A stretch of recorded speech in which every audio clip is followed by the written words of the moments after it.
Kabupaten Dharmasraya yang masyarakatnya mayoritas bekerja sebagai petani sawit ini beberapa tahun terakhir sering mengeluhkan hasil panennya yang tidak maksimal karena pokok sawit mereka mengalami kerusakan akibat sulitnya untuk mendapatkan pupuk.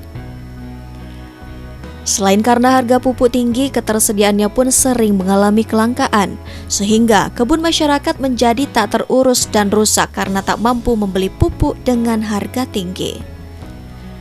Saat ini untuk mendapatkan sekarung pupuk tanpa subsidi, petani harus mengeluarkan uang 750.000 hingga 900.000. Itu pun sulit ditemukan dan sering mengalami kelangkaan. Beranjak dari persoalan mahalnya harga pupuk ini, seorang petani sawit Sunaryo 57 tahun, asal Kecamatan Sitiung, Kabupaten Dharmasraya, mencoba melakukan inovasi. Berbekal ilmu pertanian yang didapat di bangku kuliah dulu, sebagai lulusan Sarjana Pertanian Universitas Negeri Jember, Sunaryo mencoba mengamalkan ilmunya dengan melakukan sejumlah eksperimen membuat pupuk organik. Saat ini, ia berhasil membuat pupuk organik yang sangat bagus untuk tanaman sawit. Kini, pupuk organik yang dibuatnya ini mulai jadi pilihan petani di Kabupaten Dharmasraya. Pupuk organik Sitiung namanya, atau pupuk pos yang disebut warga sekitar sini, mampu memperbaiki dan meningkatkan hasil panen masyarakat, bahkan mampu menaikkan hasil panen petani sampai 3 kali lipat. Sekalipun bila digunakan pada tanaman yang sudah terlanjur rusak pun tetap mampu memberikan hasil tani masyarakat.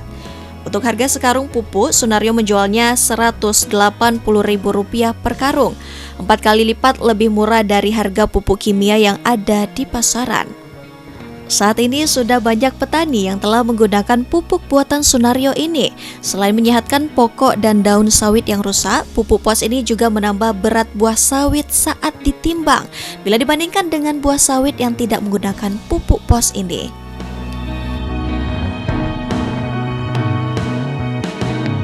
Ibtu Teguh misalnya, polisi yang juga menyambi jadi petani ini, sudah 3 tahun menggunakan pupuk organik Sitiung buatan Sunaryo ini. Hasil panennya meningkat sampai 3 kali lipat jika dibandingkan menggunakan pupuk kimia sebelumnya.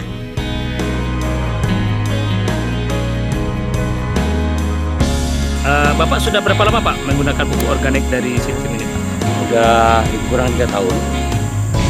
Kenapa Pak pilih pupuk organik ini Pak? Karena saya coba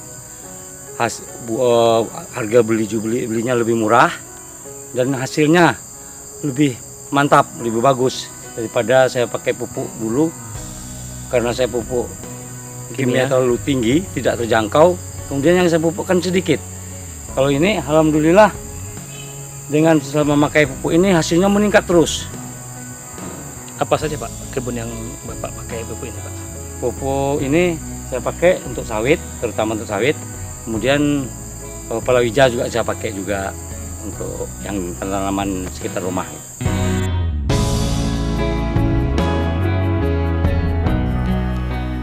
Begitupun dengan Syafruddin, tanaman sawit kebunnya sudah mengalami kerusakan akibat tergantung dengan menggunakan pupuk kimia sebelumnya. Karena harga pupuk kimia mahal dan sulit didapat, tanamannya jadi rusak. Namun, sejak 3 bulan lalu, tanaman dan buah sawitnya mulai membaik lagi karena menggunakan pupuk organik buatan petani asal Sitiung ini. Ini sudah berapa kali di pupuk pons ini dah? Udah pupuk yang macam ini udah 2 kali ya.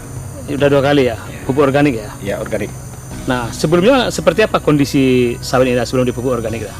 Sebelum di pupuk organik ini daunnya agak gitu kuning dikit. Menguning ya? Ya, kuning. Nah, buahnya gimana? Buah agak kecil lah. Nah, sekarang sudah dikasih sekarang pupuk? Udah dikasih pupuk organik ini. Udah buahnya sudah begitu menambah besar, juga berat. Nah, untuk batang dan daunnya gimana? Kalau batang dan daunnya sangat bagus. Kalau pepanya sangat hijau aja. Dalam sehari, Sunaryo mampu memproduksi hingga 100 karung dengan memperkerjakan 4 orang anak buahnya. Setiap bulannya ia mampu meraup keuntungan sampai 50 juta rupiah. Kini, pupuk organik dari sampah pabrik sawit ini sudah banyak yang dipesan dari luar provinsi seperti Riau dan Jambi, termasuk beberapa perusahaan perkebunan sawit yang ada di Sumbar sudah beralih menggunakan pupuk organik Sitiung ini. Proses pembuatan pupuk organik ini tidak terlalu lama, mulai dari mengolah bahan baku hingga sudah bisa digunakan hanya membutuhkan waktu 5 hari saja. Dengan peralatan sederhana menggunakan sudut halaman belakang rumah, Sunaryo sudah bisa memperkerjakan 4 orang anak buahnya. Setiap bulannya Sunaryo bisa meraup keuntungan bersih sampai 50 juta rupiah. Karena saking banyaknya pemesanan, para petani yang ingin memiliki pupuk organik Sitiung ini terpaksa harus inden terlebih dahulu karena keterbatasan kemampuan untuk memproduksinya secara massal.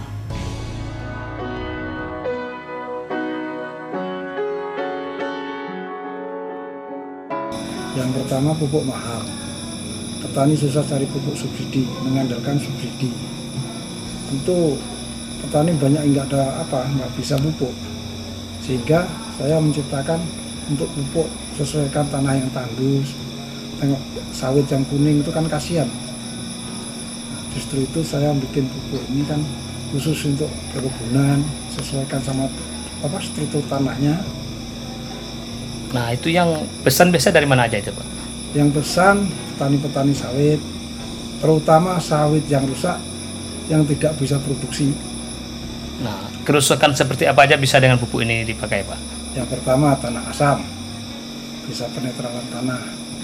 Terus sawit yang tidak bisa hijau, dia bisa menetralkan tanah yang asamnya tinggi.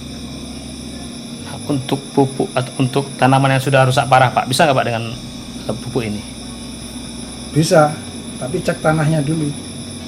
Artinya Bapak bikin pupuk dengan mengambil sampel tanah petani dulu, Pak, ya? Iya, disesuaikan sama tanahnya. Nah, ini sudah ke provinsi mana aja, Pak, dikirim, Pak, yang pernah pesan? Pekanbaru, Jambi, Sumbar.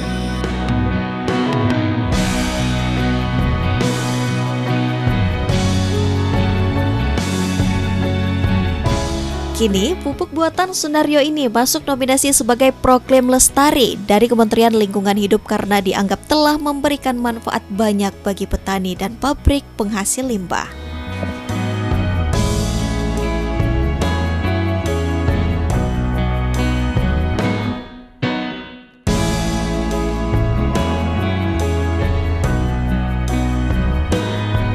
Saya dari Kementerian Lingkungan Hidup dan Kehutanan, tim teknis Proklim, pada kesempatan ini mengunjungi Jorong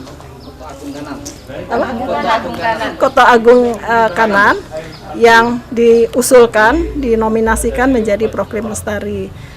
Merupakan satu kesempatan yang luar biasa bagi kami untuk melihat, meninjau berbagai aksi yang sudah dilaksanakan di Jorong ini, tentu bersama-sama dengan masyarakat melakukan aksi beradaptasi dan bermitigasi terhadap perubahan iklim, termasuk juga kelembagaan dan dukungan keberlanjutan apa yang sudah ada di Jorong ini. Dan pada tahun 2024 ini diusulkan, dinominasikan menjadi calon Proklim Lestari. Nah, kami lihat secara garis besar inovasi-inovasi sudah banyak dilakukan. Untuk tinjauan ke pupuknya gimana, Bu? Tinjauan ke pupuk saya pikir ini salah satu inovasi juga. Inovasi yang sudah memberikan manfaat ya, Pak ya. Sudah memberikan manfaat ekonomi.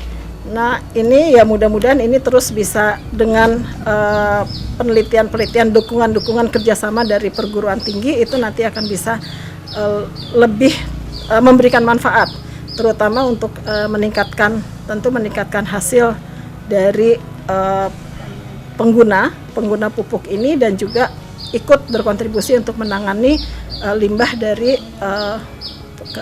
perkebunan sawit. Karena ini ambilnya dari sawit ya, Pak ya? Iya. Ya, jadi itu merupakan satu yang sangat potensial untuk kemudian memberikan manfaat dan memberikan penyelesaian yang sifatnya adalah win-win.